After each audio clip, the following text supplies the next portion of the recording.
Hello guys, now we'll study the class 9th NCERT Democratic Politics, chapter 5 Democratic Rights. Under democratic rights we are studying the fundamental rights, and till now we have already completed the 3 fundamental rights, that are right to equality, right to freedom, right against exploitation. Now we'll study the 4th fundamental right, that is right to freedom of religion. Right to freedom includes right to freedom of religion as well. Okay, बोला जाता है कि right जो हमारा fundamental rights है वो right to freedom of religion भी include करता है. ये हमने ऑलरेडी जब हम फंडामेंटल राइट्स के बारे में स्टडी कर रहे थे तो हमने वहाँ पे देखा था. Now in this case too, the constitution makers were very particularly to state it clearly. You have already read in chapter 2 that India is a secular state. ठीक है, when we were studying about the chapter 2, there we study that India is a country where secularism is followed. So I already explained you, just I will help you to recall what is the secularism mean. See, secularism means suppose A is a person belong from the Muslim family, okay, but he wants to perform the Muslim religion, follow the Muslim religion, ठीक है, by desire of himself, ठीक है, or herself. So no one has right to stop him. But on the other hand, the same person A belongs from the Muslim family but does not want to perform the Muslim religion, then no one can force him to perform the Muslim religion. That is known as secularism. So basically this is known as secularism. Now we'll study the, just a minute. So this we have already studied in chapter 2. Most people in India, like anywhere else in the world, follow different religions. So like we all know कि India is such a diverse country. Here most of the peoples are living with a different religion and they follow the different religion. Some may not believe in any religion. See, suppose some people does not believe in other religion. A belongs from the Hindu class, does not believe on the another religion. B belongs from the Christian class, does not believe on the other religion. Now secularism is based on the idea that the state is concerned only with the relation among human beings and not with the relation between human beings and God. बोला जाता है कि जो secularism है, ठीक है, secularism है basically ये इस आइडिया पे बेस है कि जो लोग होते हैं वो अपना रिलेशन ह्यूमन बींग्स के साथ ही बताए.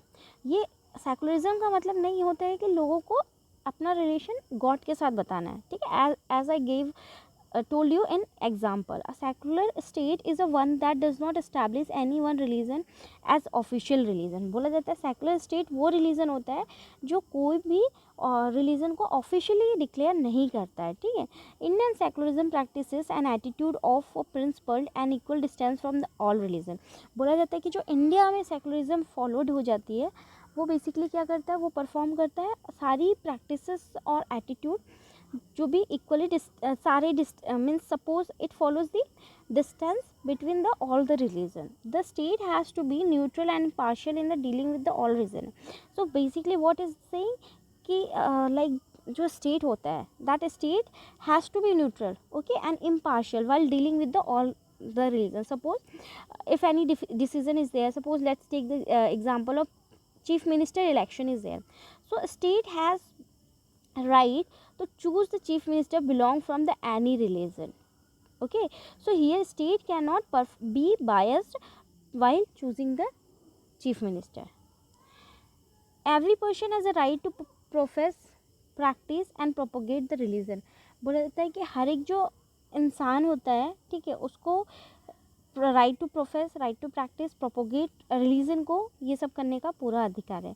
ही और शी इन, ठीक है, चाहे वो लड़की हो या लड़का हो, उसको सारे को right to profess, right to practice, propagate the religion का पूरा अधिकार है. Now a right to propagate one's religion, however, does not mean that person has a right to compel another person to convert into his religion by means of force.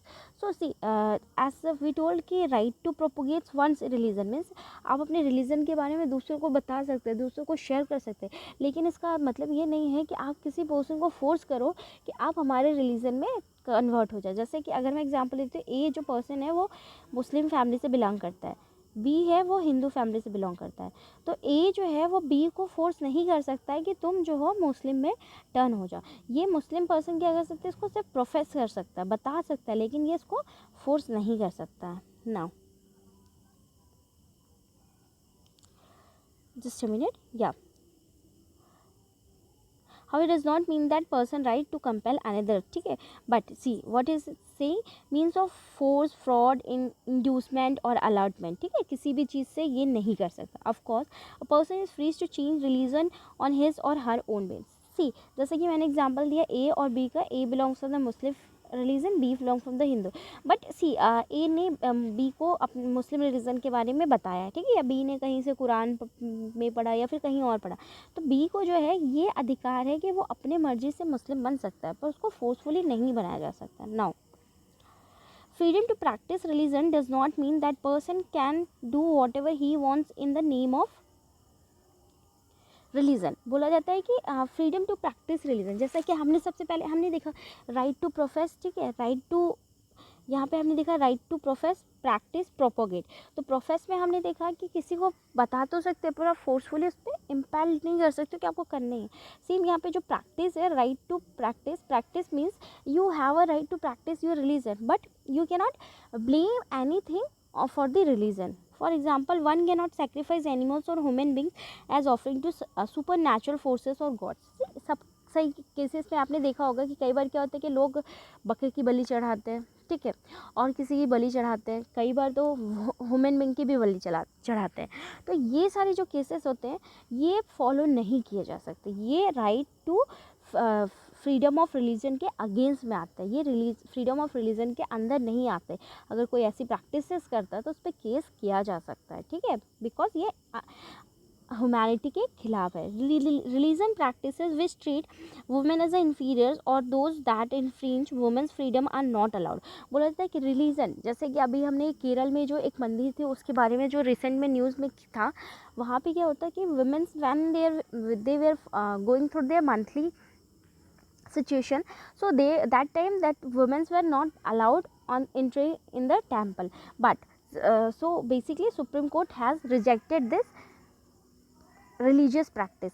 Supreme Court so told that there should be permission to the women to enter the temple and worship the god. So basically worshipping to the god of the women were not allowed before this. So if such kind of practice is happening, that is against the freedom of religion.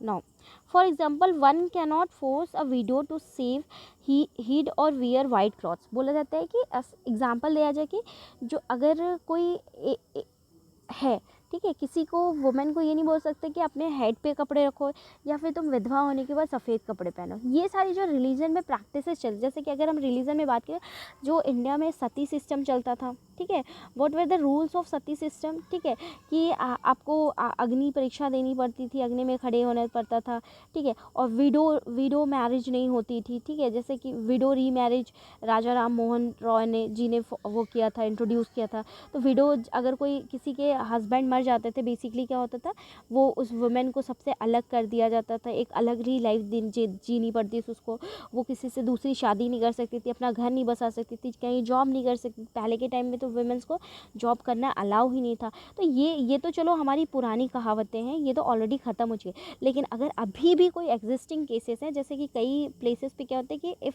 There are some widows, okay, so families force them to wear the white sari, so this is against the freedom of religion, okay। Same if we talk, if women are married in a traditional class family, so they need to cover their face with the ghungat, okay। You might be heard about the ghungat system in India, basically in Rajasthan area, UP, Bihar, MP, all this area. If women's married to the traditional class family, they belong to the rural class family, they need to cover their head in front of their father-in-law, brother-in-law, okay, in front of all the senior members, especially the male members. So all these practices are against the freedom of religion. Just a minute. Yeah. Now, a secular state is a one does not confer any privileges or favor on any particular religion. So basically we are talking here about the secularism. तो secular state वो state होता है जो कि किसी भी religion को लेके प्रिविलेज नहीं करता, उसको फेवर नहीं करता है, ठीक है, किसी भी पर्टिकुलर रिलीजन को लेके. नॉट डज इट पनिश और discriminate against people on the basis of religion they follow. So basically ये भी नहीं है कि कोई पीपल उसको पनिश कर सकता है. सपोज अगर कोई मुस्लिम रिलीजन फॉलो करता है, क्रिश्चियन रिलीजन, हिंदू रिलीजन, तो कोई किसी को अधिकार नहीं है उसको पनिश करने का. Now thus the government cannot compel any person to pay any taxes for the promotion or maintenance of any particular religion or religious institution. जैसे हम थर्ड पढ़ रहे हैं, पहला हमने तो राइट टू प्रोफेस देख लिया, ठीक है, कि हमें रिलीजन फॉलो करने का अधिकार है, प्रैक्टिस करने का अधिकार है, ठीक है. अब हम प्रोपोगेट करने का अधिकार है, ठीक है. देखो अब इसमें हम प्रोपोगेट में क्या पढ़ रहे हैं कि किसी भी पर्सन को, ठीक है, किसी भी रिलीजन को फॉलो करने के लिए या किसी भी रिलीजन प्रैक्टिस को करने के लिए उसको टैक्स देने की ज़रूरत नहीं है. जैसे कि आपने देखा होगा इंडिया में बहुत ज़्यादा धार्मिक लोग हैं, ठीक है, स्पेशली हिंदू रिलीजन की अगर हम बात करें तो बहुत सी बड़ी बड़ी मंदिर में क्या होता है, लोग जाके इतना दान करते हैं, बहुत लाखों रुपए वहाँ पे पर डे की अर्निंग होती है, ठीक है. अगर हम बड़े बड़े टेम्पल्स की बात करें तो जो गवर्नमेंट है वहाँ से कोई टैक्स नहीं लेती, उन्हें कोई टैक्स नहीं पे करना पड़ता गवर्नमेंट को कि आपको यहाँ तो इतनी अर्निंग हो रही है तो आपको टैक्स देना पड़ेगा. Now there shall be no religious instruction in the government education institution. ठीक है, बोला जाता है कि इवन लाइक अगर कोई एजुकेशन इंस्टीट्यूट है, कॉलेज है, स्कूल है, तो वहाँ पे कोई रिलीजियस इंस्ट्रक्शन नहीं होनी चाहिए कि सपोज पर्टिकुलर रिलीजन यहाँ पे फॉलो होना चाहिए या पर्टिकुलर रिलीजन के स्टूडेंट यहाँ पे आने चाहिए, पढ़ने चाहिए, पर्टिकुलर रिलीजन के स्टूडेंट को नहीं पढ़ाना चाहिए. तो ऐसे टाइप के कोई भी इंस्ट्रक्शन वहाँ पे नहीं होंगे.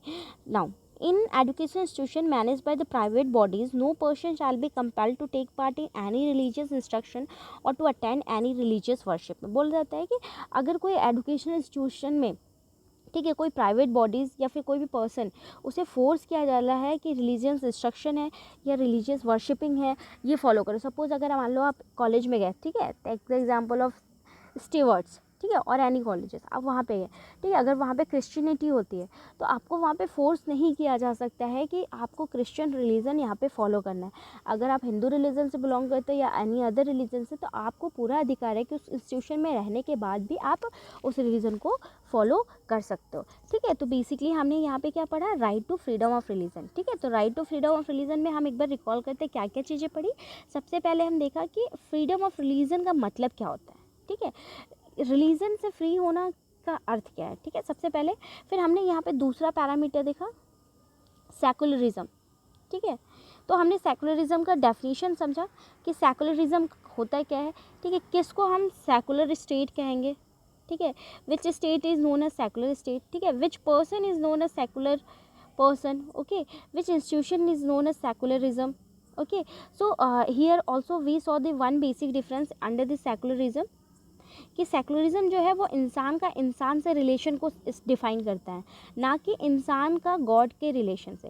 ठीक है, सपोज जैसे कि हमने देखा कि अगर ए पर्सन है वो किसी रिलीजन से बिलोंग करता है और वो बी अपने रिलीजन को नहीं फॉलो कर सकता, तो कोई पर्सन इसे इंटरप्ट नहीं कर सकता, इंटरफेयर नहीं कर सकता. ठीक है, ना कि कोई गॉड आके. तो यहाँ पे जो रिलेशन है वो बेसिकली ह्यूमन टू ह्यूमन है. Got it. नाउ हमने उसके बाद क्या पढ़ा, हमने तीन चीज़ें पढ़ी. प्रैक्टिस पढ़ा, ठीक है, 3P पढ़ा, प्रैक्टिस, ठीक है, देन जस्ट अ मिनट, या प्रोफेस. पहला हमने प्रैक्टिस पढ़ा,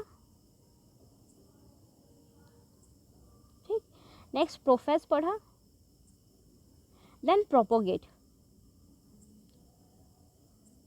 तो ये तीनों चीज़ों में हमने अलग अलग चीज़ें पढ़ी.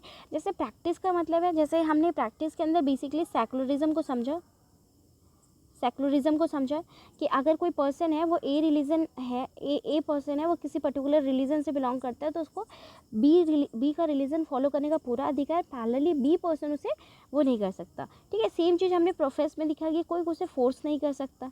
दैन प्रोपोगेट में हमने पढ़ा कि आप अपने रिलीजन के बारे में बताओ, पर आपको किसी भी एजुकेशनल इंस्टीट्यूशन या फिर दो चीज़ें प्रोपोगेट में हमने दो चीज़ें पढ़ी. एक तो आपको कोई भी रिलीजन को फॉलो करने के लिए कोई गवर्नमेंट को टैक्स नहीं देना पड़ेगा. ठीक है, या कोई इंस्टीट्यूशन रन कर रहे हो तो टैक्स नहीं देना पड़ेगा. या और दूसरा, आप एजुकेशनल इंस्टीट्यूशन में ये चीज़ को इंस्ट्रक्शन नहीं दे सकते रिलीजन का. ठीक है, तो बेसिकली हमने यहाँ पे ये सारी चीज़ें अभी तक समझी। तो इससे ये क्लियर हो गया कि जो इंडिया है, इंडिया में ऑलरेडी इतना रिलीजन ट्रेडिशन फॉलो होता है, तो ये अभी तक इस तरह से इसलिए मेंटेन है क्योंकि इंडिया में जो है कहीं ना कहीं right to freedom of religion ने बहुत बड़ा कंट्रोल दिया। तो right to freedom of religion में हमने बेसिकली 3 चीज़ें पढ़ी, 3 तरीके से फ्रीडम ऑफ रिलीजन को फॉलो किया जाता है। So I hope you understand this and enjoyed this class a lot. Will come to the next class with the next topic.